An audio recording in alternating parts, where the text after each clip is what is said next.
우리 하나님 말씀 함께 읽도록 하겠습니다. 열왕기상 19장 9절에서 14절까지만 오늘 읽도록 합니다. 제가 9절 시작하겠습니다. 엘리야가 그곳 굴에 들어가 거기서 머물더니 여호와의 말씀이 그에게 임하여 이르시되 엘리야야 내가 어찌하여 여기 있느냐.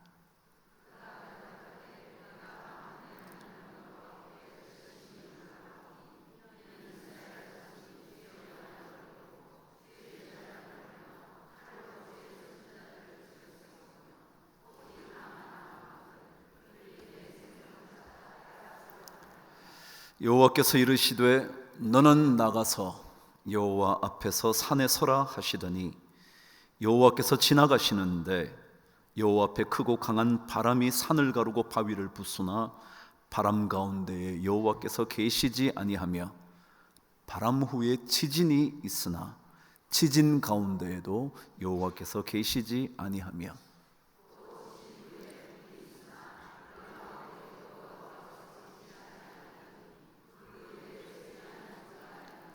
엘리야가 듣고 겉옷으로 얼굴을 가리고 나가 굴 어귀에 서매 소리가 그에게 임하여 이르시되 엘리야야 내가 어찌하여 여기 있느냐. 그가 대답하되 내가 만군의 하나님 여호와께 열심히 유별하오니 이는 이스라엘 자손이 주의 언약을 버리고 주의 제단을 헐며 칼로 주의 선지자들을 죽였음이오며 오직 나만 남았거늘 그들이 내 생명을 찾아 빼앗으려 하나이다. 아멘. 여러분, 신앙인의 삶이라는 것은 하나님을 만나는 거죠. 믿음의 삶을 통해서 하나님을 더 깊이 만나는 것, 그게 믿음의 여행일 겁니다. 신앙의 삶을 통해서 사람들을 만나보는 것이 아니라 하나님을 만나보는 거죠. 그런데 보이지 않는 하나님을 만나려면 어떻게 해야 될까요? 어떻게 하면 그분을 만나게 되는 걸까요? 육신의 몸을 가지신 그 누군가라면 이 예배 처소에 오면 만날 수 있겠지만 그렇지 않으신 분이라면 어떻게 만날 수가 있을까요? 성경은 말합니다. 하나님은 말씀이라고. 그래서 우리는 하나님을 만나기 위해서는 하나님의 음성을 들어야 하는데 그 음성이 바로 하나님의 말씀이잖아요. 그래서 그분이 어떻게 말씀하고 계시는지, 그리고 그분이 어떠한 것을 원하시는지, 그분의 뜻은 과연 어디에 있는지 그분의 음성에 귀를 기울여야 하는 거죠. 이런 상황이라면 하나님은 어떻게 말씀하실까? 이런 환경에 처해 있다면 하나님은 이곳에서 원하시는 것이 무엇일까? 하나님은 어떻게 하실까?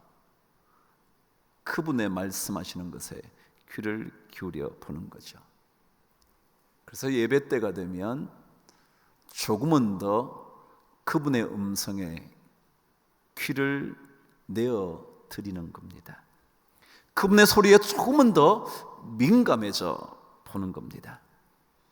어쩌면 여러분과 제가 자주 실패하기는 하지만 또다시 그분의 음성은 어떠한지 한 걸음 더 다가가 보는 겁니다.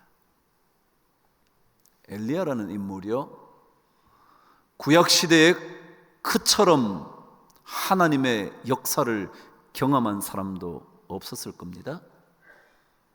그러나 동시에 그가 인생의 내리막길을 걷기 시작했을 때는 구약시대의 어떠한 인물보다 더 초라한 존재가 되고 말았죠.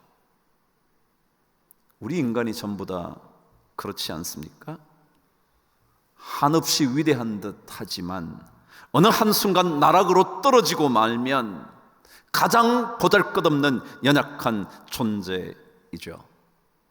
그래서 그곳에서 다시 일어서기 위하여 우리는 하나님의 음성을 들어야 하고 하나님의 음성을 되새겨 보아야 하는 거죠.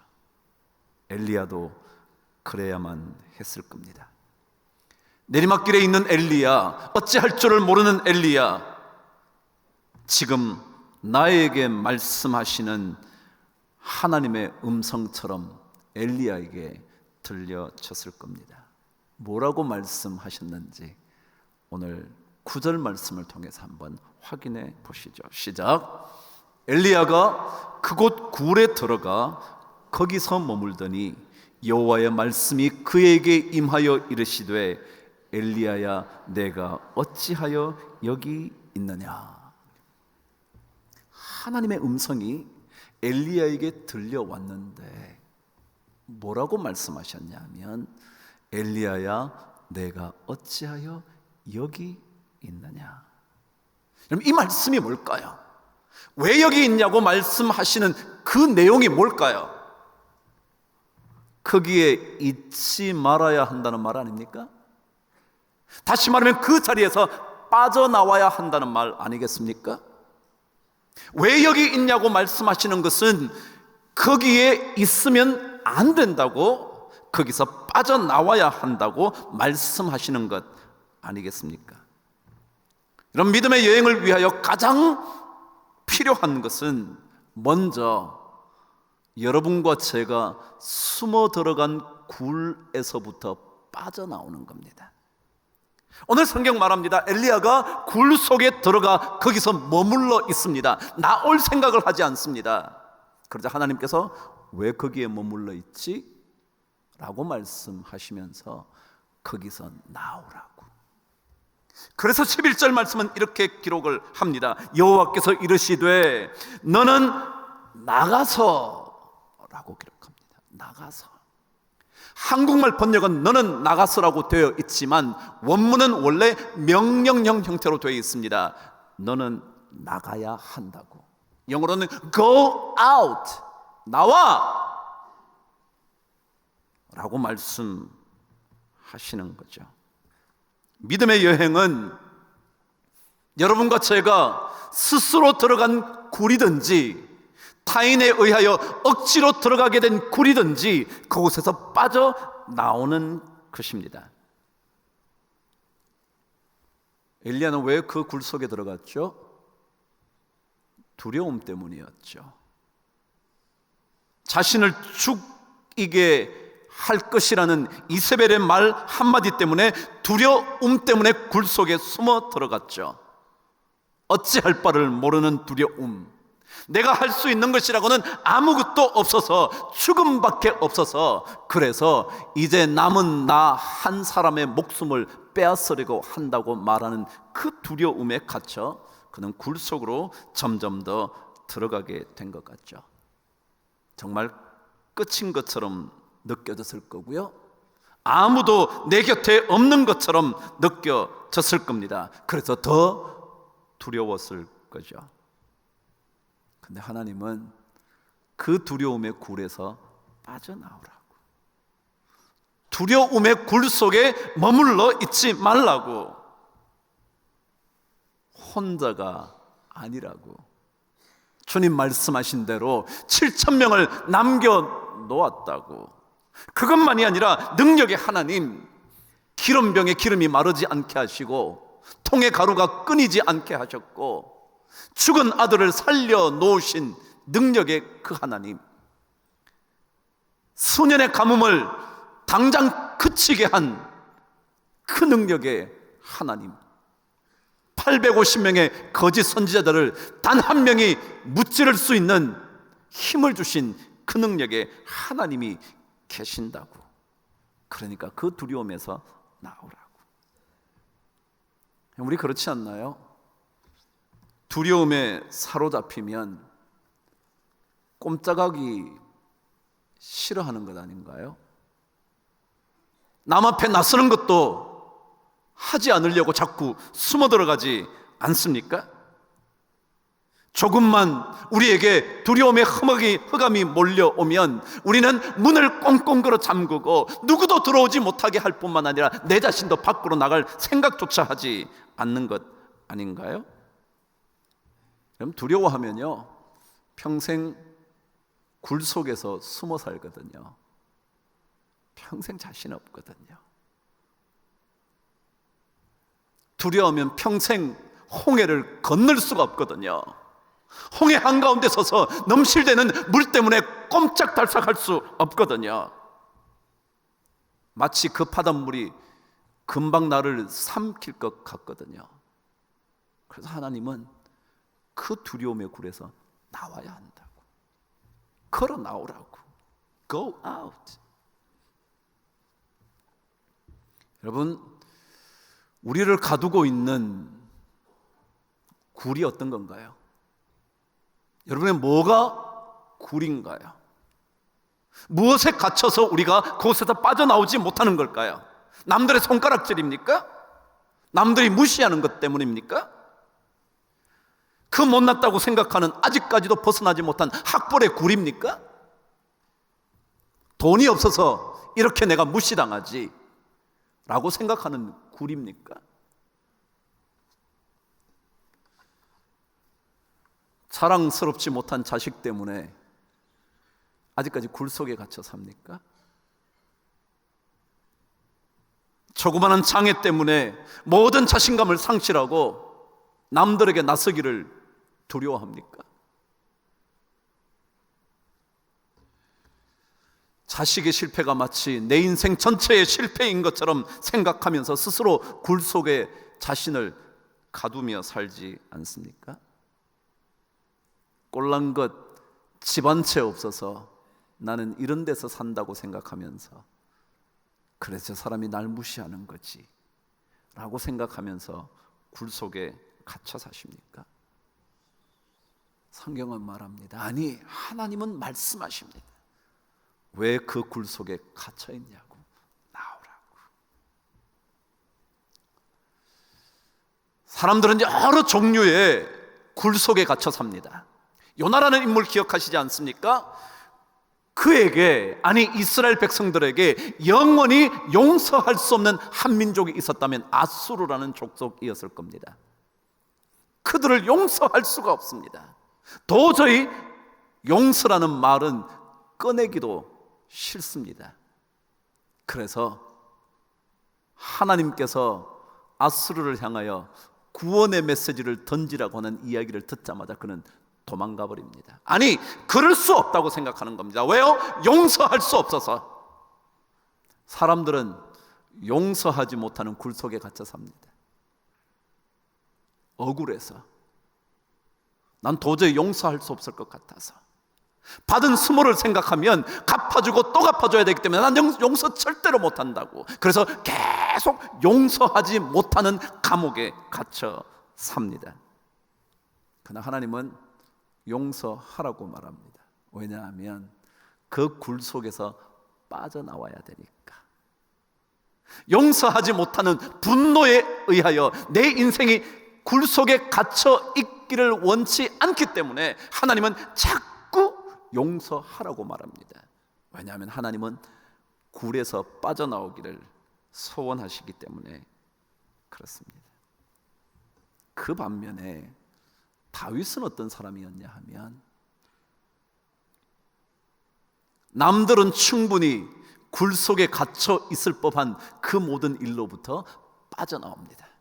자신을 배신한 아들이요, 아니 배신한 정도가 아니라 자신을 죽이려고 하는 아들이요, 그와 함께 그를 끊임없이 저주하며 끊임없이 공격하는 적들의 무리들이요, 근데 그 사람들을 계속 품습니다. 사무엘하 18장 마지막 절에 보면 압살롬의 죽음에 대하여 자신을 죽이려고 했던 자식 같지도 않은 자식의 죽음을 보면서 다윗은 펑펑 통곡하면서 말합니다. 내 아들 압살롬아, 내 아들, 내 아들 압살롬아, 내가 너를 대신하여 죽었다면 압살롬 내 아들아, 내 아들아 하였더라. 여러분 그렇지 않나요? 자식이라고 다 마음에 드나요? 정말 용서 못할 자식들 참 많지 않나요? 그런데 다윗은요, 용서해버려요. 아니, 그를 위해서 울기 시작해요. 왜요? 자신이 그것 때문에, 분노 때문에, 배신감 때문에 감옥에 갇혀, 아니 굴 속에 갇혀 살기를 원하지 않았기 때문이죠. 그래서 다윗은 끊임없이 자신을 공격했던 적장이 죽을 때마다 우는 겁니다.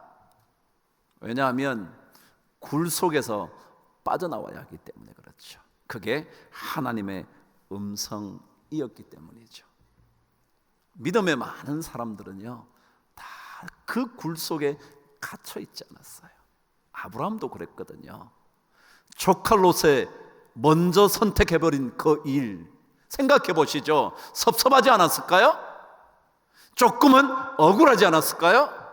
조금은 화가 치밀어 오르기도 하지 않았을까요? 그런데요, 그런 모든 감정의 굴 속에 그는 빠져 있지 않았어요.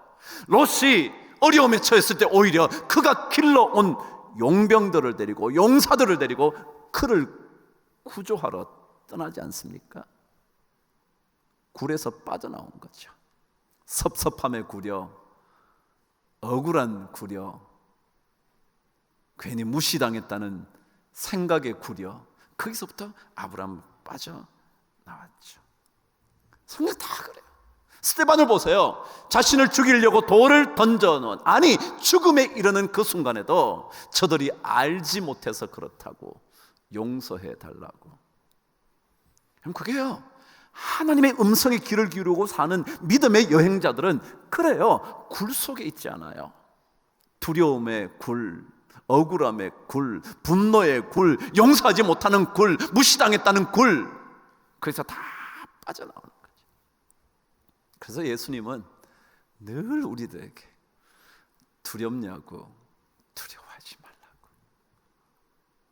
근심이 염려가 되냐고, 염려하지 말라고, 절망하고 있냐고, 내가 너희들에게 평안을 줄 거라고, 죽은 나사로를 향하여 나오라고.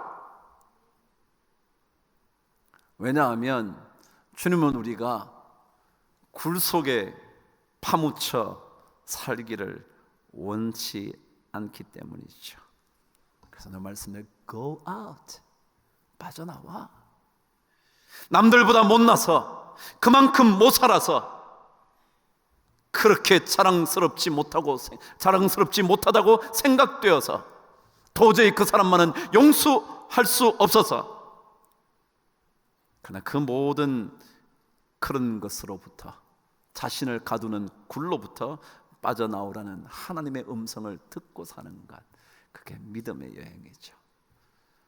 우리 모두요, 갇혀있는 굴이 있다면, 스스로를 가두셨든지 남들의 판단, 시선에 의하여 갇혀버린 굴이 있다면, 여러분 하나님의 음성에 귀를 기울이시고 빠져나오시는 은혜가 꼭 있게 되기를 바랍니다. 근데 오늘 성경은 빠져나온 믿음의 여행자들은 뭘 해야 될까? 성경은 11절에서 이렇게 가르쳐 줍니다. 함께 읽으실까요? 시작. 여호와께서 이르시되 너는 나가서 여호와 앞에서 산에 서라 하셨다 라고 기록하고 있습니다. 굴에서 빠져나와서 하나님이 뭐라고 그러시냐면 내 앞에서 라고 말합니다. 내 앞에서라고, 내 앞에서 산에 서라고. 이 말은 무슨 말이냐 하면, 지금 엘리야가 온 곳은 호렙산입니다. 신의 산이죠. 그 산에 왔는데 거기에서 하나님은 내 앞에서라고, 다시 말하면 여러분과 제가 처한 자리, 그 자리마다 하나님 앞에 서야 한다고 믿음의 여행이라는 것은요, 하나님을 대면하는 겁니다. 하나님을 찾는 겁니다. 하나님을 발견하는 겁니다. 동굴에서 나와서 하나님 앞에 서는 겁니다. 다른 것들과 대면하는 것이 아니라 굴에서 빠져나왔으면 하나님과 대면하는 겁니다. 신앙은요, 어떤 일을 통해서든지 하나님을 찾고 하나님을 만나는 것이기 때문에 이런 겁니다. 많은 사람들은 절망에서 희망을 찾아야 한다고 생각합니다. 아닙니다. 믿음의 여행자들은 절망 가운데서 하나님을 찾아야 합니다. 많은 사람은 두려움 가운데서 평안을 찾으려고 합니다. 아닙니다. 믿음의 여행자들은 두려움 가운데서 하나님을 찾아야 합니다. 많은 사람은 갈등 가운데서 화해를 찾으려고 합니다. 화해해야지, 그래야지 라고 말합니다. 아닙니다. 하나님의 사람은 갈등 가운데서 하나님을 만나야 합니다. 많은 사람은 가난 가운데서 부유함을 꿈꿉니다. 아닙니다. 예수 믿는 사람들은 가난함 속에서 하나님을 찾는 겁니다. 그게 오늘 굴에서 나와서 하나님 앞에서 산에 서라 라는 말씀의 의미입니다. 억울한 상황에서 억울함이 풀리면 좋겠죠. 그러나 하나님의 사람들은 억울함 가운데서 억울함이 풀리기를 꿈꾸는 것이 아니라 억울함 속에서도 하나님과 대면하기를 원하는 겁니다. 그게 믿음이에요. 어떤 일이 있어도 하나님 앞에 서서 하나님과 대면하여 보는 그것, 더 자주 하나님을 찾아가는 그것, 그것을 믿음의 여행이라 그렇죠. 그게 우리 믿음의 여행자들이 인생의 내리막길을 걸을 때 꼭 해야 하는 그거죠. 한 2주 전인가요? 제가 벌써 안 만난 지 여러분 2주쯤 됐으니까 그 전주에 우리 집사님 한 분이 책을 전해주셨어요. 근데 그 책이 자기 아들이 쓴 책인 겁니다. 근데 그 아들이 고등학생이에요. 그러니까 뭐 책을 썼다기보다 자기가 생각나는 글들을 쭉 써놓은 것을 나중에 하나로 묶어서 책을 펴내준 거죠. 뭐 어떤 출판사가 뭐 특별히 있는 게 아니라 그냥 인쇄를 해서 책으로 탁 만들었더라고요. 제목은 인생을 가르쳐준 야구 이야기. 이 아들이 야구를 좋아해서 야구 선수가 되려고 했던 그런 아들이었어요. 뭐 글이 고등학생에 썼으니 뭐 대단한 문장이겠습니까? 그러나 그렇지는 않았지만 아주 진솔하게 자신의 감정을 잘 그려놓은 그런 점에서는 참 탁월한 글이었습니다. 그 책의 한 제목이 또 한 번의 고난이라는 소제목의 글이 있었습니다. 아마 이 아들이 학교에서 좀 어려움을 당했나 보죠. 근데 그 어려움에서 빠져나오려고 애를 쓰고 있는데 아무도 안 도와주는 겁니다. 더더욱이 도와줬으면 좋겠다고 도움을 요청한 선생님이 오히려 더 어려움을 가중시키는 것 같은 겁니다. 너무 힘든 시간을 보내는 거예요. 그 일을 당하면서 적어놓은 글입니다. 인생에서 2차 고비가 온 것만 같았다. 나는 또 회의감이 들었다. 이런 학교를 왜 다녀야 하지? 라는 생각부터 이런 곳에서 배울 게 뭐가 있어? 라는 생각이 들기도 하고 더 이상 학교를 다니고 싶지도 않았고 나는 또 한 번 죽고 싶어졌다. 여러분, 어른들만 죽고 싶은 줄 아세요? 아니요. 중학생, 고등학생들도요 죽고 싶은 생각 들 때가 참 많대요. 어쩌면 어른들이 보면 뭘 그걸 가지고 그래 그럴지는 모르지만 그들 나름대로는 진짜 죽고 싶은 마음 들 때가 많다는 거예요. 이 아들도 마찬가지로 또 한 번 죽고 싶어졌다. 과거에 고난에 강하게 단련된 줄 알았었는데 아니었나 보다. 이런 상태가 몇 주간 지속됐다. 하지만 나는 아무에게도 말하지 않았다. 그러다가 더 이상 못 참겠다, 죽을 것 같다는 생각이 드는 그 주일에 교회에서 찬양을 하는데 하나님께서 나에게 말씀하시는 것 같았다. 그 찬양의 제목은 바로 주가 보이신 생명의 길이라는 찬양이다. 주가 보이신 생명의 길, 나 주님과 함께 상한 마음을 들이며 주님 앞에 나아가리. 나의 의로움이 되신 주, 그 이름 예수. 나의 길이 되신 이름 예수. 나의 길 오직 그가 아시나니 나를 단련하신 후에 내가 정금같이 나아오리라. 나는 찬양을 부르면서 눈물을 훔쳤다. 정말 힘든 순간이었고 죽고 싶은 순간들이었지만 이 찬양을 부르자마자 마음이 편안해졌다. 찬양의 가사처럼 주님께서 나를 사용하시기 전에 단련하시는 것이라 생각이 들었다. 지난 몇 주 동안 일어났던 일이 아무 일도 없었다는 듯이 내 마음은 고요해졌다. 믿음이라는 건 뭐냐 하면 어떤 상황 속에서도 하나님을 만나는 거예요. 죽고 싶은 상황이 해결되는 게 아니고요, 그 죽고 싶은 상황에서 하나님을 만나는 거예요. 그래서 그분이 나를 사용하시기 전에 나를 단련하시려고 이러는 거구나 알게 되는 거예요. 억울함을 풀기 위해서가 아니라 억울함 속에서 하나님을 만나면, 죽을 것 같은 시간 속에서 하나님을 찾으면 믿음의 여행은 빛나는 여행이 되고요, 굴에서 나와서 하나님 앞에 서면요, 억울하고 원통하고 분노하고 좌절되는 상황이 점점 더 새로운 길로 바뀌어지는 거죠. 왜 이렇게 됐나? 내가 꼭 이렇게 살아야 되나? 라고 생각되는 인생의 굴에서 빠져나와서 하나님을 만나면 그 하나님께서 믿음의 길에 빛을 비추어 주신다는 거죠.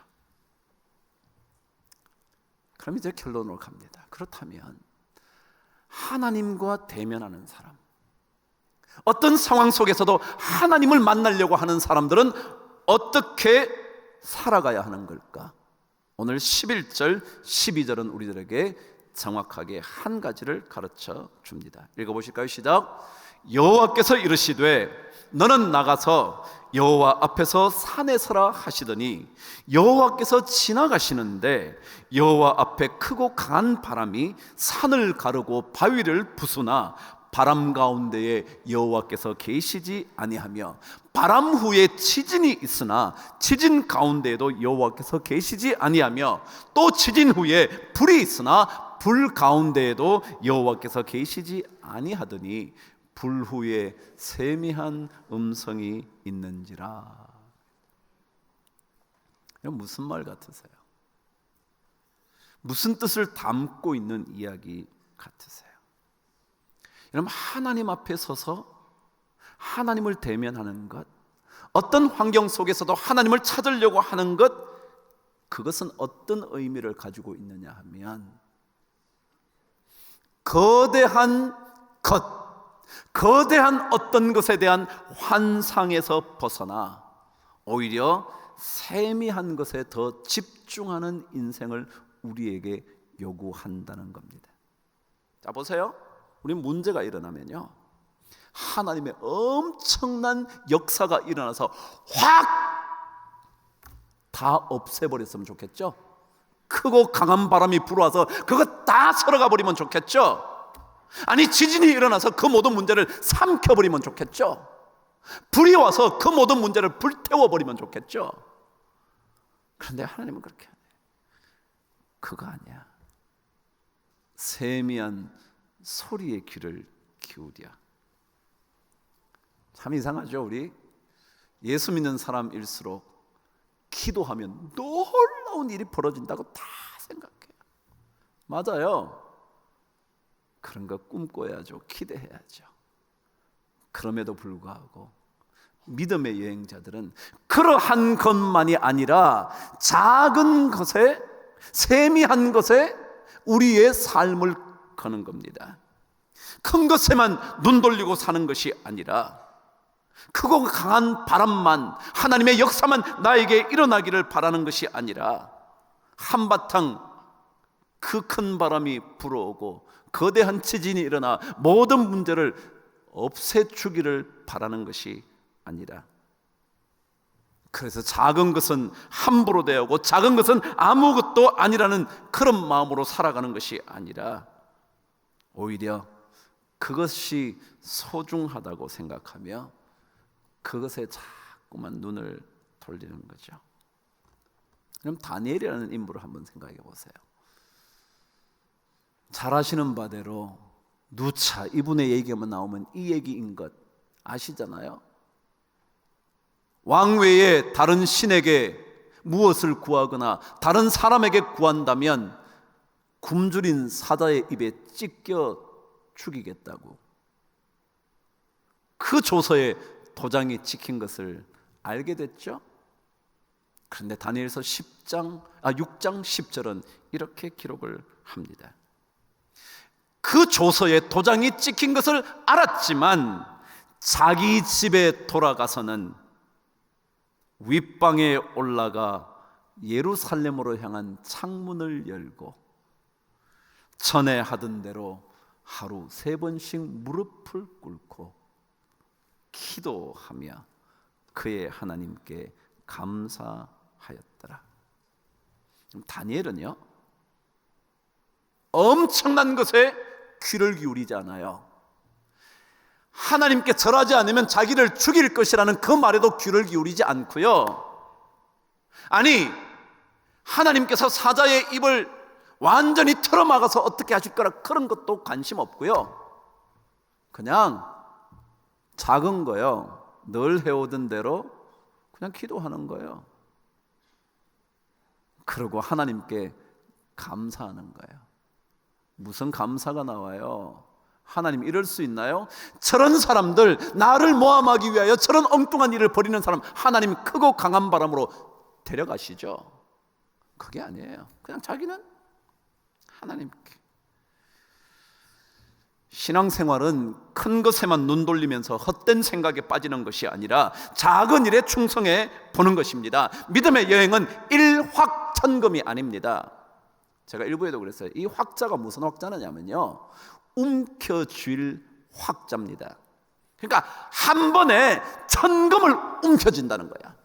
그래서 오늘 사업을 해서, 오늘 일을 해서 하루 벌어 먹고 사는 거는 마음에 안 차, 성에 안 차. 오늘 벌어가지고 1년을 살게 와야 돼. 그럼 그런 거 아니에요. 그냥 오늘 벌어서 오늘 먹을 수 있었다면 하나님께 감사하고 기도하는 거예요. 그게 신앙이에요. 그래서 사도 바울은 로마서 12장 3절에 그렇게 말했죠. 내게 주신 은혜로 말미암아 너희 각 사람에게 말하노니 마땅히 생각할 그 이상의 생각을 품지 말고 오직 하나님께서 각 사람에게 나누어 주신 믿음의 분량대로 지혜롭게 생각하라. 우리는 엉뚱하게 막 생각해요. 내가 이만큼 믿음 생활하니까 기도하면 이만큼 일은 아니야. 그냥 그렇게 가는 거죠. 크고 강한 바람과 지진과 엄청난 불에만 마음을 빼앗기지 말고 우리가 작은 일에 충성하는 거죠. 그래서 주님의 칭찬을 받는 거죠. 내가 작은 일에 충성하였으니 내가 내게 많은 것을 맡기고 주인의 즐거움에 참여할지어다. 뭐 그런 거죠. 그런 거. 서울대학교에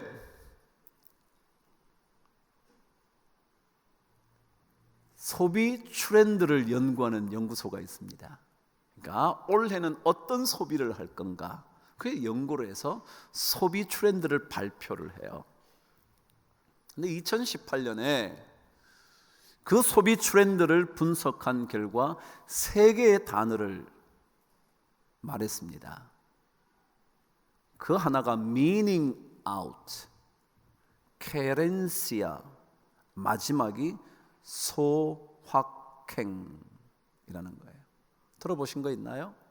meaning out이라는 건 뭐냐면요, meaning이 뭐냐면 의미, 그런 뜻이거든요. out은 나온다는 거예요. 그러니까 의미를 드러낸다는 거죠.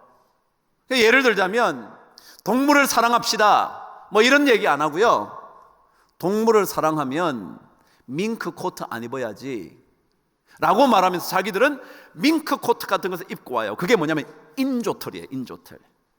인조털 옷을 입고 와서 우리 밍크 옷 입지 맙시다, 인조털 입는 게 되지 않냐. 그래서 그런 의미를 드러낸다. meaning out. 케렌시아, 집에 가서 한번 찾아보시죠. 다음 주에 제가 해드릴게요.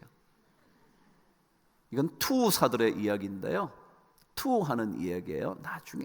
근데 마지막이 뭐냐 하면, 올해 중요한 소비 트렌드가 뭐냐 하면 소확행이래요. 들어보셨죠? 소, 작을 소자, 확자는 확실할 확자, 행자는 다행행 혹은 행복할 행. 뜻이 뭐냐고요? 작지만 확실한 행복, 그걸 찾는 한 해가 될 거다. 이 단어는 무라카미 하루키라는 일본 작가가 쓴 소설에서 나오는 용어를 끌어왔는데, 작지만 확실한 행복. 예를 들어 빵을 굽는 사람이 있다면 빵을 갓 구웠어요. 여러분, 빵 구우면 냄새가 좋나요? 좋죠. 그 막 구운 빵을 한 조각 탁 뜯어서 입에 넣을 때 기쁨. 자기가 옷을 잘 정돈했어요. 네일을 잘 정돈했어요. 그래서 서랍을 열어보니까 잘 정돈된 속옷이 있는 걸 보면서 기쁨을 얻는 거. 뭐 그런 거예요, 그런 거. 작지만 확실한 행복. 그래요. 크고 엄청나다고 늘 행복을 주는 것만 아니거든요. 그게 언제나 기쁨을 주는 것만도 아니거든요. 오히려 작은 것이지만 감사할 줄 알고요, 아무것도 아니지만 오늘 이 자리에 나와 주님 앞에 예배드리는 그 자체만으로도 하나님을 찬송하고 기뻐할 줄 아는 거예요. 내가 돈은 많이 못 벌어도 그래도 오늘 이 자리에 나와서 예배드릴 수 있는 여유와, 그래도 굶어 죽지 않고 여기까지 온 거예요. 이런 작지만 하나님 앞에 드리는, 하나님을 만나는 그 일이요, 조용히 하루에 한두 번씩 무릎을 꿇으면서 기도해 보면서 내 마음 안에 근심이 녹아져 내리는 경험을 하는 거예요. 아니, 그 고등학생의 찬양처럼 나의 길 오직 그가 시나니 나를 단련하신 후에 뭐야? 내가 정금같이 나오리라. 여러분, 이런 찬양해 보는 거예요. 아무것도 아닌데 그러나 그 찬양을 드리다가 마음의 평안함을 경험하게 되는 거예요. 평안함을 꿈꾸는 것이 아니라 그 어려움 가운데서 작은 찬양을 부르면서 하나님을 만나보는 거예요. 그게 믿음의 여행이거든요. 잘하였도다 착하고 충성된 종아, 내가 적은 일에 충성하였으니 내가 많은 것을 내게 맡기리니 내 주인의 즐거움에 참여할지어다. 그럼 그런 음성에 귀를 기울이는 것, 이게 바로 인생의 내리막길에서 하나님을 만날 수 있는 길일 거예요. 그럼 한 주간 동안요, 저는 이런 복 많이 받았으면 좋겠어요. 크고 강한 바람, 지진, 불 그런 것보다요, 하나님의 세미한 음성을 듣다가 삶의 새로운 능력을 경험하는 그런 좋은 믿음의 여행 잘 하시게 되기를 주 이름으로 축복합니다.